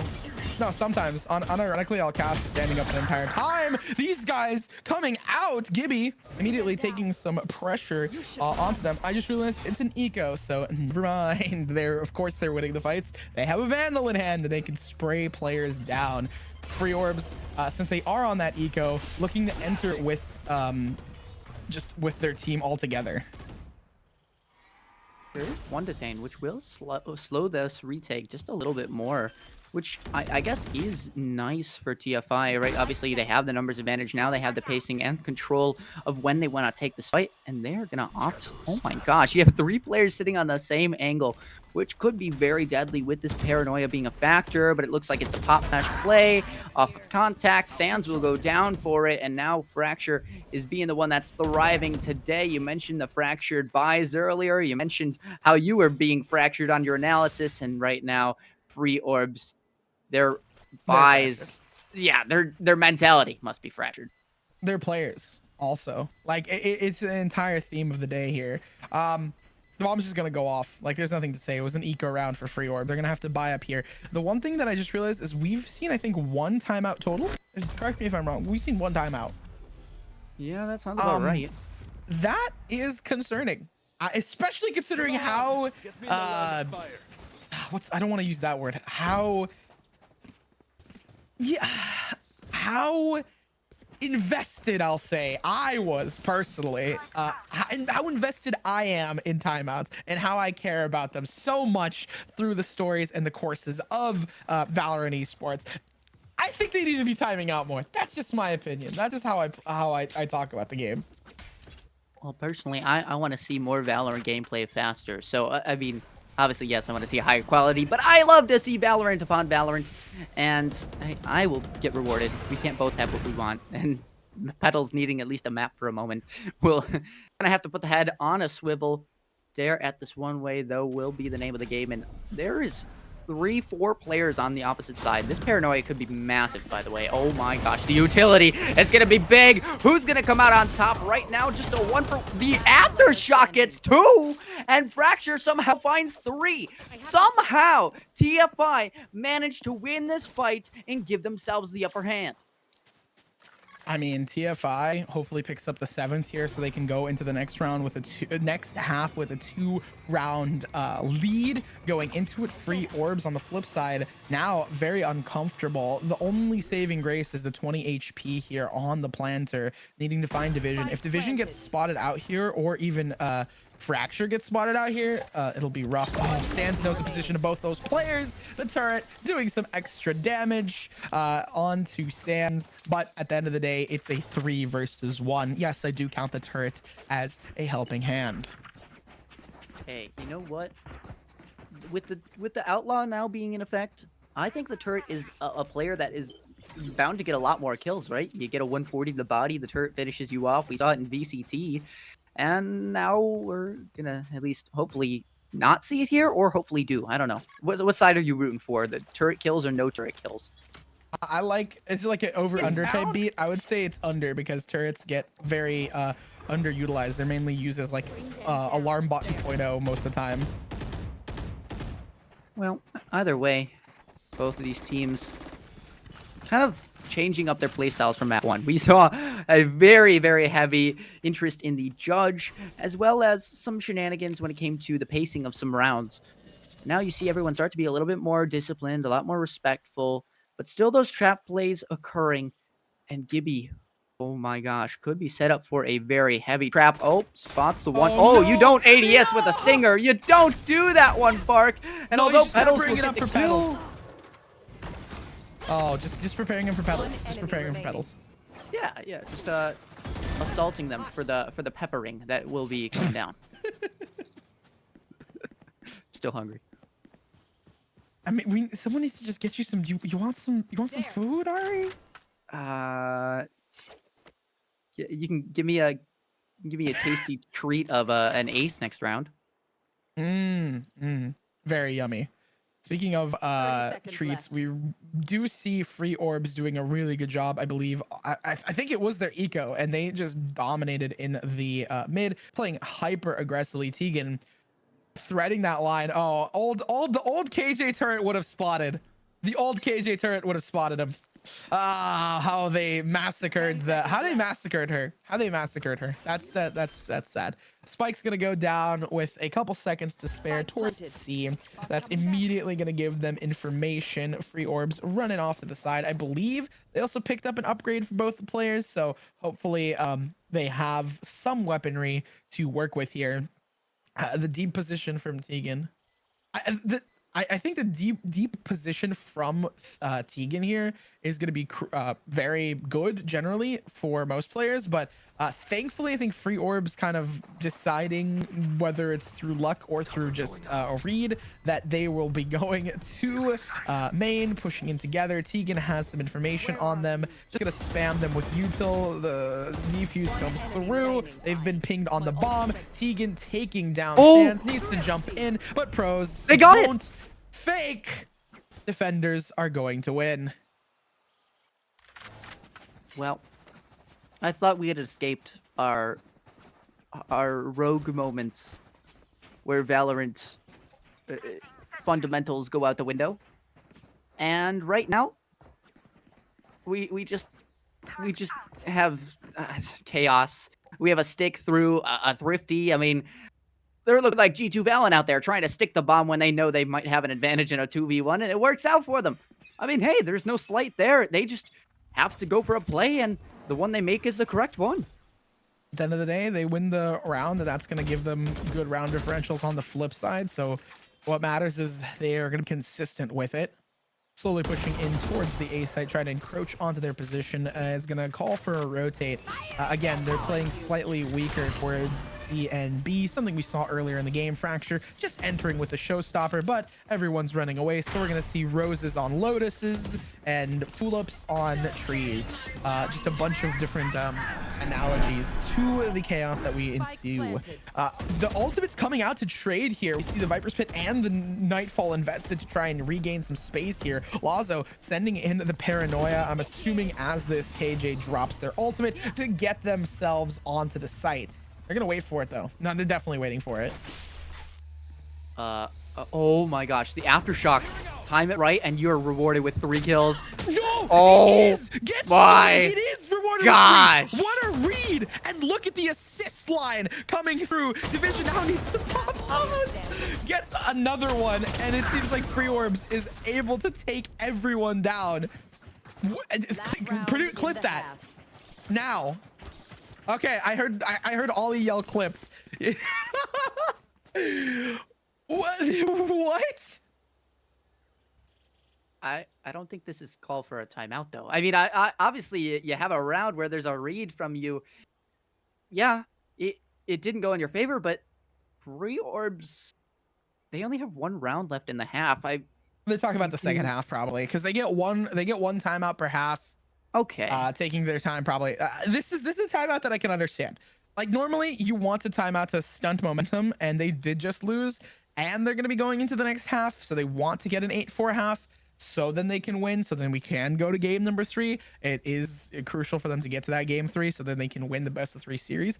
But you know, I can agree with you, it's not the most useful timeout. I just want to justify it. I mean, yeah, I understand why, right? The Rolling Thunder is a factor in this round, so obviously you're gonna assume there's some sort of flood retake coming in off of a bomb tap. Maybe the coach just knows that they're seeing a little bit of misplays when it comes to TFI's protocols, and maybe they just want to reinforce those really quickly, make sure that they have a way to counter this breach ult, and make sure that they don't get caught off guard. You mentioned earlier the 7-2 was the score line, right? And you said the 2-round lead was secured, but it would be kind of a huge blunder to only get 7 here after being up 7-2. No, yeah, that it would be a blunder. And I mean, that's what I'm saying. It's secured, but that's in the mind of Free Orbs. Like, that's what they get. It's like, oh, 7's all they get. You know, that mentality that like usually it's a meme or it's meant to be as a joke, but having a little bit of that like joking mentality could break the tension of a team. You play on a team, Ari, right? Like, you know this as a competitor. So just, I'm gonna talk directly to you, Ari. Do you not do that as a team player? Like, where you just have some jokes to try and bring up morale? Oh, absolutely. I mean, we have those moments where if we're being stupid and we're all pushing 1v1s, you know, we have a common catchphrase, monkey together, monkey strong, right? And everybody just runs at the enemy team. Obviously, you use your util and your guns and stuff like that, but sometimes it's just playing together as a team, those simple things, and you want to reinforce it with the vibes. You see it with, you know, players like Calm. And that's the thing, like, another thing, the reason that timeout's okay is the amount of momentum and pressure found by that 3-piece was insane. Fracture finding Sands down in tree is going to give them an entry point for the side of Thin Ice, as well as this ultimate to make sure that the A site is going to be not locked down, but at least harder to approach. Slight now needing to retake some of this space. We see the Rolling Thunder pop to slow down these players. I don't know if it was caught off guard. Bronzo gets the bomb. It's going to be huge for them. Shocks all the way through. We see stuns, concusses left, right, and center. The plant needs to go down. It's going to get locked in. Thin Ice has been winning out here, but Barak has the bite. The Bark or bite, I don't really know, but they have the bite regardless. Bark to be the corrected. Finding one onto Gibby. It's now a 1v1, but the drop comes for Baked Deans, and that's going to be a wrap for Free Orbs, who managed to find the 5th. 2's all they get. 7's all they get, but two lead in this one's all they get. Sorry, my brain kind of got... I just got caught up in finally realizing what Baked Beans, like the name, like Baked Beans. Yeah, but like you know, a dean is like a head of a school, like a head of a disciplinary, type thing. And baked is, well, whatever you want to consider it and whatever you want He's to a define baker. it He as. makes bread. Right. So, just imagine a He teacher makes with bread by winning these tournaments. for being yelled at for being Americans. I love our producer being like, "This is such an American moment." I'm like, "Yeah." Okay. Well, I mean, again, just to talk about that could have been a really good timeout. Unfortunately, it just did not fall in the favor of Thin Ice. It was close. I saw the read. I saw the read, especially to cut the momentum from the 3-piece earlier, the really funny one. I'll have to remind you of something later in the day, but either way, right now this spam is almost good to kill. I want to say mini boo. I want to say mini boo, but it's not. It's just the neon, right? The neon is low at 1 HP, but the bomb will go down off of just a slight pivot, right? You insert one player over towards that B side for a late lurk. But it seems like there's going to be an extension towards Waterfall, and the timing is perfect on it. You'll have Aftershock utility, but Slight will be the one landing the bullets, and it will not matter how many players you attempt for this flood. Slight is still on pace for a great game. Flawless victory. It's going to be really huge for them. They're going to carry pistols and momentum going into this. They find the second. It's going to be 7-7. And again, Free Orbs is chanting, 7's all they get. 7's all they get. On the flip side, Thin Ice, they still have not only a timeout in play, but they also have some counterplay to work with. Considering that 7-7 isn't the end of the road, they still have buys. Speaking of the buys, I will be curious to mention yet again, may we see them? Oh, beautiful, beautiful. Again, yeah, no, classic stuff. It seems both teams are going to be going for the 3-person buy up, and then 2 players going to be playing to pick up that weaponry. On the flip side, Thin Ice buying up some weaponry. It's again with the shotguns. What? Fracture was so close. Talk about a razor's edge. Thin Ice still winning out. It is not the round that Thin Ice should be winning, but they decide to force up into it regardless. No HP to be regained, unfortunately, though, for Raze. Real talk, how does the first shot do like 4 damage, and then the second one do one? like 200? Like a range, movements. I mean, yeah, as a shotgun connoisseur myself, it's important to be crouching when you're kind of taking those angles because it shortens the spread and you will get more damage like that. But this one, it will be interesting to see how the shotgun, if it's going to get any more value, being 1 HP, positioning now noted. Yeah, good luck with this. Off. Lazo finding 2 free orbs. Again, they want to win this out. Low HP and a lot of assists come through regardless. Bark gonna take down another. Petals grabs one more. I mean, it is the eco for the side of Thin Ice, and it's the anti-eco for free orbs. So it makes sense that they should be winning this. But again, that shotgun play almost made me think, okay, free orbs might just win. This is interesting. Who's a Sen fan here? Gibby is probably a Sen fan. Like, yeah, I'll take it. You'll take it. Okay. I'm a Sen fan, so I'm gonna side with Ollie on this one. EMEA is Team Heretics better than Sen. Don't at me. Yeah, they lost. they lost Lamau. Yeah. Both Sen and Heretics lost Lamau. Right there. Does Heretics have 10s? The question. My goat 10s. No, I just like the way that their run that they had in Madrid. That was my call. That's my calm. But other than that, I mean, 7-7. The call was made for the set free orbs. This should be the buy round for Thin Ice. They should be buying up Vandals and Phantoms. We'll see in a second. And free orbs should, on the flip side, be, eco. Like they had 4 players alive. Although I don't know what they bought, but I'm going to just take a guess that it is Vandals. Yippee! We get to see! You're really harassing the production today. No, I want to see the scoreboard. Oh, that actually makes so much more sense, Ollie. Well, we missed the plant going down, but it did. And Sans is just gonna dome fracture peeking out. Oh, the timing is beautiful. And these rounds, I mean, free orbs just look so much more confident on the attack, whether that's, finding Dory, just keep swinging type beat, or it's just them feeling a little bit more comfortable on the attack. Either way, they're landing their shots now. And Bark, the one with the Sheriff, probably going to be the one to try to take first contact here.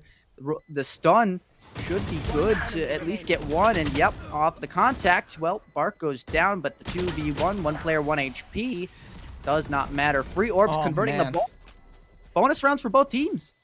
I mean, no, that's huge for the side of Free Orbs here because, again, not only is this an attack-sided map, but also just the way that they played that, holding it off towards B. Really good. I don't know if that was, I think that was a set play to like have that post-plant execution where they had first contact with Bark, who had, you know, obviously worse off weaponry, and then playing off of that contact, really making sure that you loot, like, the players who die are the players with the worse off weaponry and probably worse off utilities. So then when they get that bonus, it's even more impactful. Having the initiator play far up is usually not good because you want the initiator utility to be useful, but I think he had no utility. So just that micro decision really working for Free Orbs. Not only the fact that they also had 3 players to boot, Thin Ice should be kind of reading into this at this point, because now they need to win these fights. If Division loses here, which they most likely will, yeah, they will, of course. They had a Sheriff against the entire onslaught that is Free Orbs. It'll be basically C-site taken, and that now for Thin Ice, they're like, okay, how are we going to combat this? They need to retake, but they're going up against a team with full utility and presumably better weapons. Yeah, I mean, the only way you win this is if you can isolate your ones, and you just can't when the attacking team is pushing up on you, and they will do so over towards door and over towards CT spawn. Make that a wrap. The only player playing alone, by the way, and was playing mollies for time, in case something went wrong. That's 7 in a row. Yay, the scoreboard! Well, I do want to mention something. I think Slight that was 0 and 8.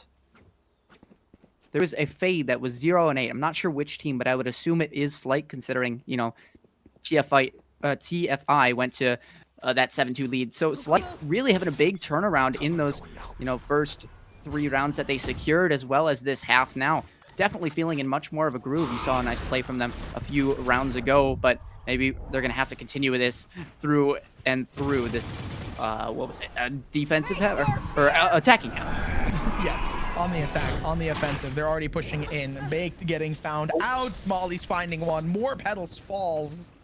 Leaves from the vine falling like Lazo. Division grabbing 3 is going to be huge for Thin Ice because now it dominates their sweep as they manage to pick up the 8th, denying double digits from the side of Free Orbs as they absolutely collapsed onto Thin Ice. Oh, sorry, onto Free Orbs. Wrong column there. Thin Ice.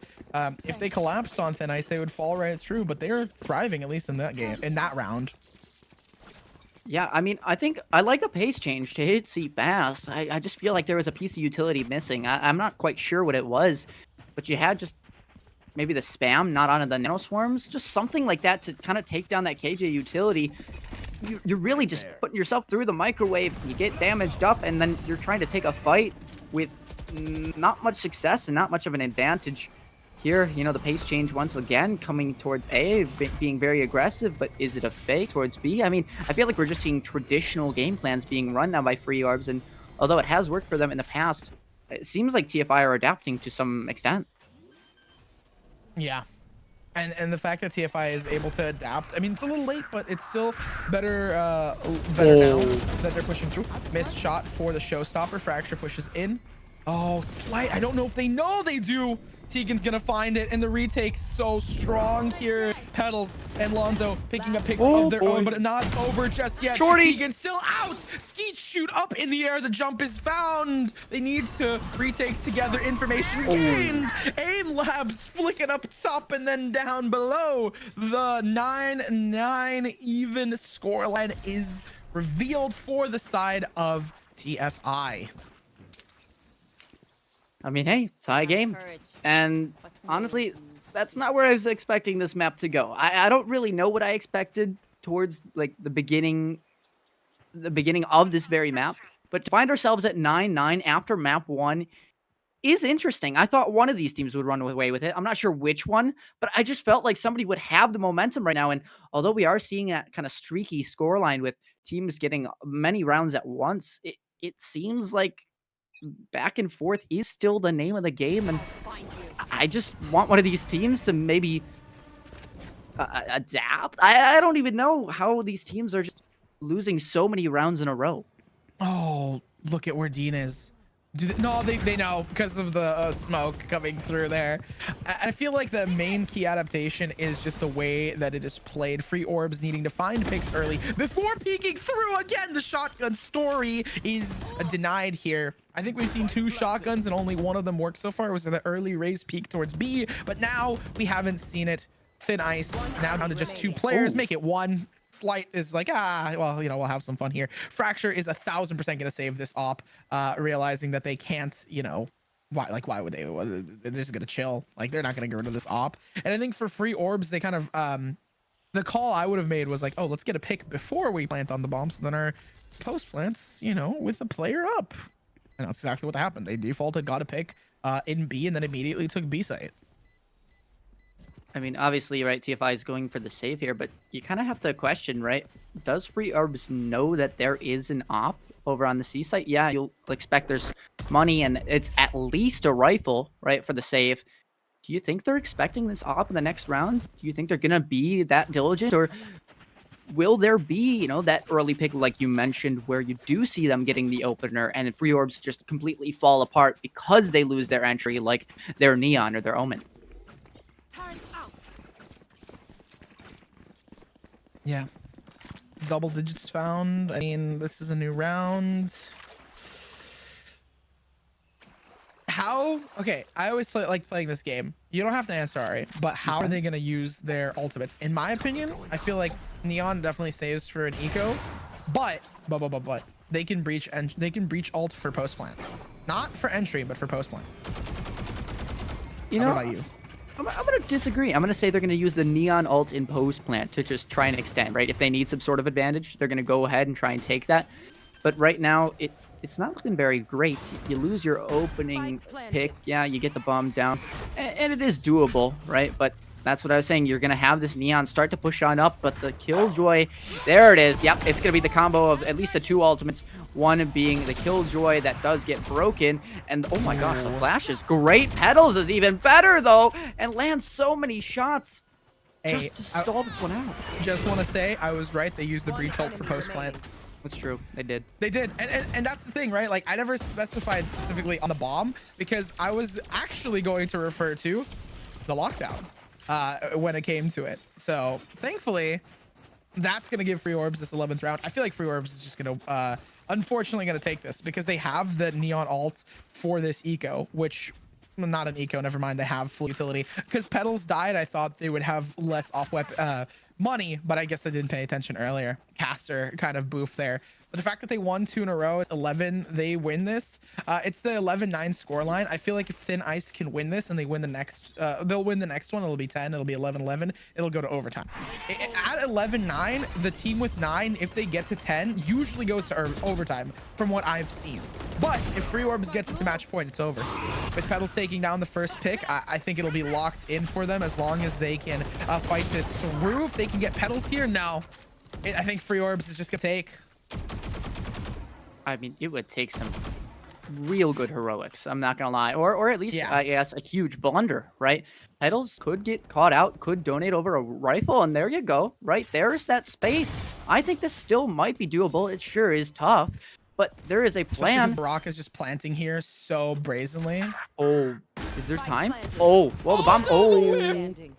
No way. I was gonna say, even the producer was like, this lurk. I mean, that was their saving grace, and it's gone. I think it's a little bit of GG, unless we see some absolute out aim ability. It's not found. It's just gonna be 12-9 on the board, and the calls are made. Free Orbs is gonna win this just because they have a lockdown, and they have a lockdown from the shadows, and they also have a Neon Ultimate. I don't even remember the name of it. Overdrive. Overdrive. The name of this tournament. I should have, man.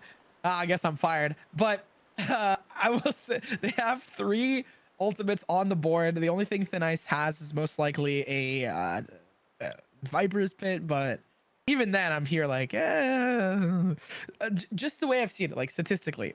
I don't know if you corroborate this, Ari, but when it's 11-9, the team that gets if the team is able to get in the 9th round to the 10th round and becomes 10-11, usually goes to overtime.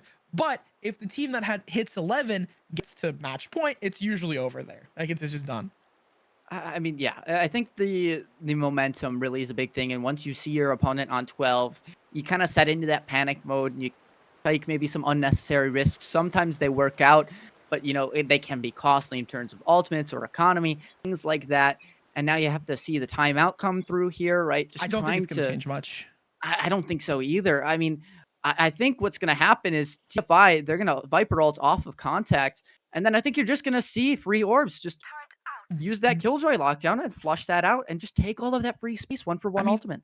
Or they just dip. Like, I mean, it could also That just too. be like or neon ults in. Like, there's the reason I specify they dip, they can neon ult, they can this is because there's so many avenues for control. It creates this fact. Well, never mind. Overdrive is out of the position. Fracture gonna just take them down. Big Dean's caught in between a rock and a hard place, getting taken through. I guess it's just gonna be guns. There's a shotgun jumping in the air. And at this point, we have a fade ult, we have lockdown, we have one player. It's just going to be division in a 1v4. Free orbs has most of the site taken. I mean, VCL team for a reason. I guess the Ollie curse has been lifted. Arise once again, my children, as we come to the church that is Ollie. Division peaks and division falls, even though they take down poor Lasso with them. 13-9 is the scoreline. Free orbs winning 2-0 in a dominant fashion in the first map, and then a not so dominant fashion in the second map, being infinitely more competitive and a lot more enjoyable to watch, I would say. Hats off to the all the teams and for Thin Ice sticking it through to the end. But at the end of the day, the victors are going to be free orbs. Just touching on that last round really, really quickly. I mean, you saw the fight. The call was to fight for A. Sure, fine, that's a call. You can certainly take that A space, but Sure. committing the Viper to it was a little much for me. I thought, yeah, obviously, right, you want to commit to that fight, try and get your picks early, but you want to have something to fall back on. And it seemed like there was no exit plan for if there was matching aggression, right? There's going to be a neon wall that at least gives rubble to the attackers. And the fact that they just kind of sat there and just tried to go for the firing squad strat, you got to breach out the other team. That's not going to go super well. You're going to get flashed out of position so quickly. And the thing is, if I'm not mistaken, there were no flashes for TFI other than the Omen paranoia, correct? Yeah, that's right. Because it was Omen Raze. Yeah. Omen, Raze, KJ, Fade, and Viper. So realistically, you're playing off an Omen blind, and for the retake, that's why I like KO and Gecko and Breach on this map, because I think if it's Valorant, man. It's same as Counter-Strike. You need a hard flash. That's just my 2 cents on the matter. And I see in comps like no Sentinel comps work and no flash comps work, or actually there is no flash because you usually have Omen on paranoia. Icebox. But realistically, Icebox, I guess, but I've seen teams go double controller, no duelist, double controller, double initiator, and KJ, and then dominate that way. But no initiator on Icebox, or like no flash initiator. You see a Sova, you'll see a Killjoy, things like that. But that's a talk for another day, right? That's for when we're yapping again. They did ban Icebox, so. Right. Yeah. Maybe they have that comp cooking for when they're forced to it. You'll never know. But you'll have to stick around and follow along with the Reyna's Overdrive tournament to find out if that comp does come to fruition. Yeah, one more thing that I entirely forgot to mention, but it's a perfect time to mention, is that some individual outplays for certain teams and players. If you're interested in following along with the Fantasy League, I believe if you join Discord or if you check on the social media, there'll be some mention of it. It's also going to be put in chat right now. It's a Fantasy League, kind of like fantasy football or fantasy sports in general. You can pick your favorite players from different teams, combine them together into your fantasy roster, and then as they play better, you can start to win out. I believe also the top 2 players in the fantasy league will be winning some cash prizes. They get $100 each. Okay, so you're getting a pretty good sizable win for it, and it's also fun as you see some of your favorite teams and players playing out, especially if some of the teams, you have a friend on one team, a friend on another team, boom, now you have them all together and you don't have to pick and choose. You can root for both of them even if they're playing against each other. With that, I mean, Ari touched up on it again. Follow the socials. We're going to keep shouting it out. And then also, if you do want some yummy energy drinks, use the code Reyna's at checkout when you hit up Rogue Energy. I think I need to go find it, but I have like a pack of Rogue somewhere back there. You'll have to find some for me. We can share it over a nice dinner with Ollie as he flames us for being American. But speaking of Ollie, shout out to production, shout out to everyone that made this happen. You Corban, free cams were crazy today, and although we did harass you for the scoreboard, it's all fun and games, just like the matchup. Smile. So once again, I'm Ari Cast here with Nerds. Nerds, anything else? No, that's it for us. Stay safe, stay healthy, have a nice day. Cheers. I need to watch out for this people holding his angle. Oh my word! Still forced to swing and does do so with the updraft. Reed not expecting the second one there. Lewis with the blade storm is going crazy. He's gonna drop down the operator and pick up the back door. It's the last round and care. He is not able to get anyone as the counter clash is there. But the deadlock tries to steal his teammate away, but he's gonna be surviving immediately. With the team play card, he's just gonna deal some damage, but he's gonna be easily taken out. And OOT just way too aggressive. Ay. Oh, I see the vision.